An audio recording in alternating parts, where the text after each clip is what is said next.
What's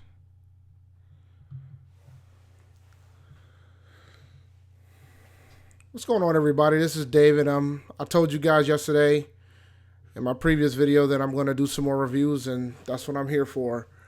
Um, we're going to start off with Jay Z's new album, 444, which was released on September. Jesus Christ! All right, I'll start it over. What's going on, guys? This is David. I haven't come up with a name for this yet, but I do want to do some reviews and talk about certain issues in rap music. So this is going to be my first review. I'm going to be reviewing Jay Z's 444. It was released on June 30th of 2017. It was just so basically it was released last week as of this recording. I've listened to this album at least 20 times over the period. So I wanted to talk about what I've noticed and how great the album is. This album is all produced by No ID. No ID, it's a producer from Chicago, Illinois. He was first known for producing some of Common's early work. He did production on Can I Borrow Common's first three albums, Can I Borrow a Dollar, Resurrection, and One Day It All Makes Sense. He then went on to do production work for Kanye, Jay-Z, Common again. So Jay-Z got him to produce his entire album, which is the first time that Jay-Z just only had one producer to produce his work. Typically, Jay-Z ends up having a decent chunk of different producers to produce one album. So this is the first time he's going at it and getting a just one producer for the album. When I heard that No ID was producing this record, I figured that the message was going to be different for this album. I figured that it was going to be more into the type of music that I'm accustomed to hearing No ID produce for, like a Common, who is always socially aware within his music most of the time. Yeah, I expected a different Jay Z for this record. He's been socially aware. He's always been socially conscious, but you never saw it in his music. But I think finally this was the time for him to go ahead and be more socially aware in his work. I mean, he's mentioned that he could have done this years ago. He mentioned it on the Black album during the Unplugged run. He said he wanted to do a certain type of record. So this was years in the making, and the question was whether or not he could deliver. I personally think he absolutely did. So let's get into the songs. All right, so Jay's known for his epic openers, and he doesn't disappoint with Kill Jay Z. Kill Jay Z is pretty much he's letting it all out in a nutshell. Basically, he's talking about all the things that he's done, from shooting his brother to stabbing Lance Rivera because Lance leaked his record, from his issues with Kanye West, where he threw some nice jabs for that. He even threw some jabs for Future as well. So overall, I loved Kill Jay Z. Kill Jay Z was a great record. He is probably one of my favorite records on the album, and probably one of his best intros too. When you start to sit down and think about the introduction to the album, to his albums, this is one of the better ones that he's had. It's not the top one. I think that's still going to always be Dynasty. Dynasty was the best intro he ever had on any of his records. But from the standpoint of how to open up the album, he opened up the album with this, and this was an awesome opening because it sets the stage for the rest of the record. So speaking of the next of the record, the next track is The Story of OJ, where he pretty much talks about how African Americans basically think they're above the fact that they're African American, and he uses OJ as an example. He starts the song saying, "I'm not black, I'm OJ." And then he's got the pianos playing. He's like, oh, okay. So, I think fame helps, but it doesn't take much to shoot you down. And then he gets to the point where he talks about how, you know, like things that are more black empowerment, talking about of about financial freedom and why he buys the art pieces that he buys and why credit is important. Um, really really good song. Like his subject matter on this album as a whole is completely left field. He has people are saying that he doesn't really have any singles. Well, which is true. He doesn't really have like a surefire. Okay, this is a single for the album. This is basically an album talking about black empowerment, talking about socially aware issues, and he goes very personal into this record as well. Smile was an excellent record as well. I love the Stevie Wonder sample that's on this track. He goes into talking about the fact that his mother was a lesbian and she pretty much hid in the shadows. Um, she hid in the shadows for her entire life, and I guess this is her coming out of the shadows, so to speak. Uh, so Jay has always been very private when it came to his lifestyle and his life in general, and I don't blame him for that. But to find out that his mother was a lesbian, because her mother had 4 kids and the father wasn't around. I mean, that was a strong black woman to say the least. So Smile was an excellent record to talk about that, and it was a pretty good record. Caught Their Eyes with Frank Ocean was an excellent record. He goes into details about one of the last conversation he had with Prince before he passed away, and how he wanted his music out to the world, and he feels like the estate is not even about Prince's wishes. It's just about getting that green.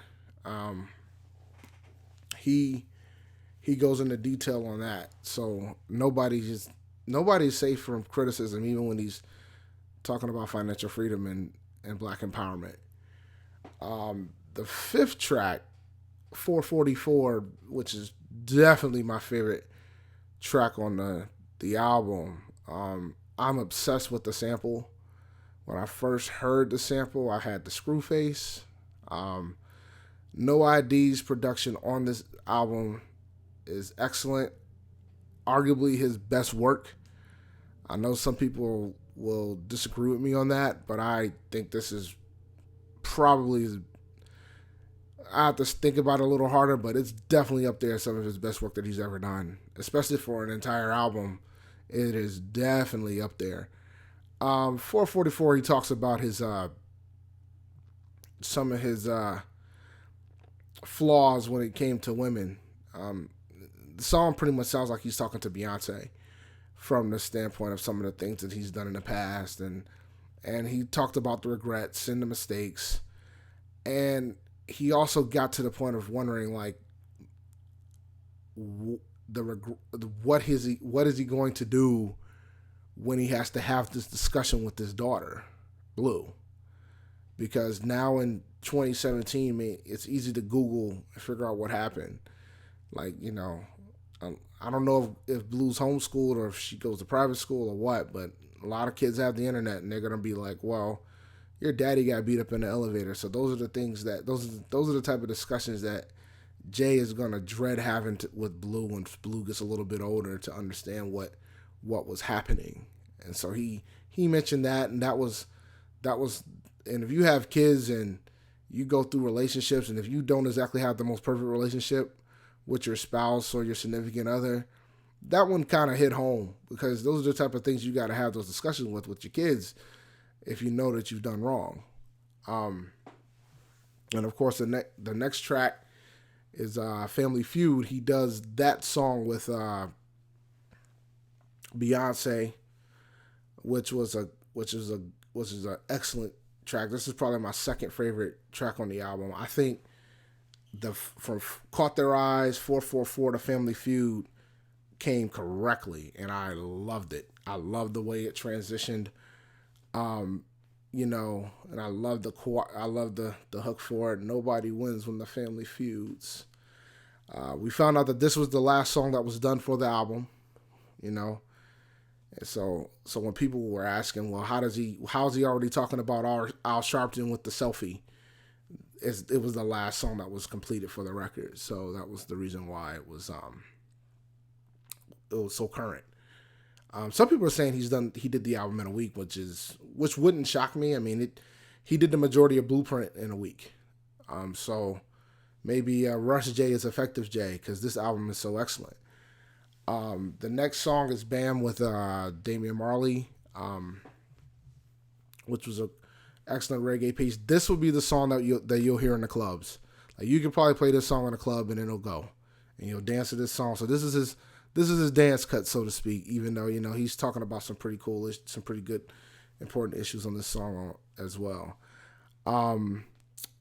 Moonlight, he's going at the mumble rappers in Moonlight. He uses the sample from the Fugees.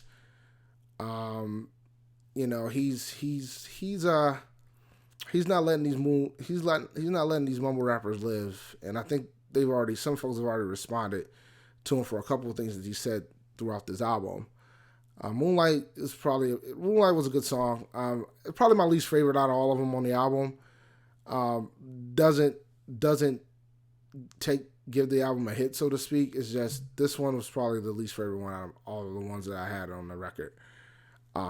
And his next track was Marcy Me. I loved Marcy Me. I hope he does a video for Marcy Me. I loved the sample. I loved his rhyme patterns on the sample. This was just an excellent song. He was talking about what he was doing back in the 80s and the 90s and his past when he was living in Marcy. Excellent record. And the final track is Legacy, and it starts off with his daughter Blue asking what's a will, which opens the door for the track because he talks about why, like what he's leaving to his kids, and talks about legacy and more black empowerment and things that you just start thinking about from a financial standpoint for us. Well, so which was a solid way to close the record as well. And he talked about inheriting and giving something and leaving something for your kids and for your family. So I thought it was an awesome way to close a record. Overall, this album is an excellent record. This is one of Jay-Z's best records. One of the best ones that I've heard. One of the best records that has in his entire catalog. Lyrically, he comes correct throughout this album. A lot of double entendres, a lot of gotcha bars. He like I said, he went after a lot of rappers on this record. He went at Kanye about his 20-minute rant, saying that he gave him $20 million and all you give me is 20 minutes, calling him insane. He went after Future because when talking about going cheating on his wife and the future of somebody else playing football with his son with his son. So that was a nice little jab at Future. I don't know if Future caught it, but that was a jab for you, buddy. So he went at Eric Benet, which Eric Benet responded. I know Common's gone at Eric Benet in the past as well on the B album, but I'm not going to say it's biting at all. I just think he just used that as a comparison because at the time Eric Benet was with Halle Berry and he blew it, with infidelities and things of that nature. So he was just pretty much saying never be Eric Benet. So I'm not going to call that biting at all. He also went after the mumble rappers in a few tracks, talking about their money, putting their money in their ear. Some of them are responding to that by continuously putting money in their ear, which proves to me that they didn't get the point of where he was trying to say to folks about it. Basically, he was just saying, hey, there's levels to it. You need to use that money to invest versus spending it and flossing your money like that. Because some of the some of the richest people in the world, they don't really floss their money like that. There was an example of that when Migos did the Money in the Ear with Ellen, and they all had stacks of money in their ear. Ellen just had a $20 bill. I'd rather have the money of the person that had the $20 bill. So I think that's where Jay was coming from that standpoint. But overall, man, this album is arguably the best album this year. Right, as based on my rankings currently, I have it right behind Damn. But this album is, I'm gonna give it a 4.5 out of 5 mics, or stars, or whatever you want to call it. I'm giving it a 4.5 out of 5. Overall, this was a great album. I think Jay-Z should do more. I think Jay should do another album with No ID. And I'm happy that No ID finally is starting to get the credibility he deserves. He mentored Kanye West. Wasn't for No ID, there would be no Kanye West. And No ID introduced us to Common, who's such an elite lyricist. Common still works with No ID to this day. At one point, they had a little riff in the early 2000s for a little bit, while Common was doing the Soulquarian era. But now they've chopped it up and they're good to go. But from the standpoint of like No ID, his production was stellar on this record. I mean, stellar. The samples that he used on this record was excellent. They used a lot of Nina Simone on this album. The sample for 444, like I said earlier, I'm obsessed with. He uses the song Hannah Williams called Late Nights and Heartbreak. So check that out on YouTube. I'll post a link up here. It was a phenomenal way to flip that sample. Once again, I give it 4.5 out of 5. And that's it for the review, guys. So feel free to follow me on Twitter at ChampD1012. Subscribe to the channel, and I'm out.